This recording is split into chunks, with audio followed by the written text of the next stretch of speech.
Hi, I'm Lauren English, licensed professional counselor and business development representative with Pinnacle Pointe Hospital, and I'm happy to be back for Wellness Wednesday.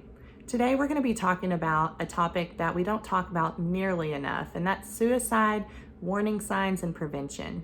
How many of you knew that suicide was the second leading cause of death in ages 10 to 24?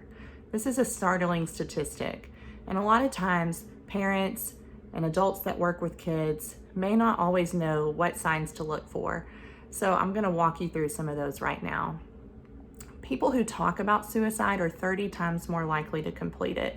A lot of times we miss these cues, but if they start to say things like, I'd be better off dead, nobody would care if I was around anymore, pay attention to that. That's going to be a huge sign. So if you hear anything like that, you want to get help for them immediately. Also, pay attention to those who have had previous suicide attempts or a history of suicidal ideation or self-harm.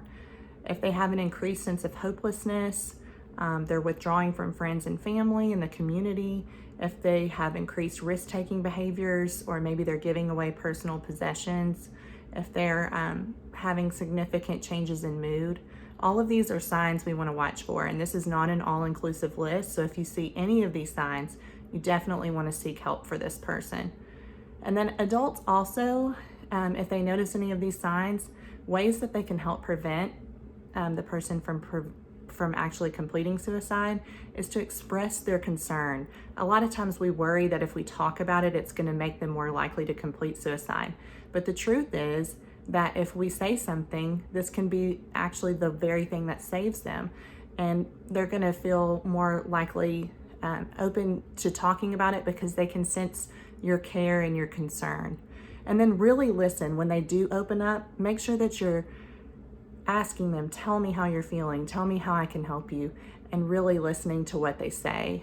And then maintain connection with them. You want to make sure that they are safe. You want to make sure that you're paying attention to who they're talking to in their life, maybe what they're watching on TV or on their phones. Be compassionate and trust your judgment also. You can tell when something's off, and you want to really lean into that and make sure that you keep a close eye on them. And then lastly, prioritize safety. So take away any sharp objects in the home. Make sure that they are being safe, while they are unsupervised, and make sure you do supervise them if you're worried that they're unable to be on their own at that time.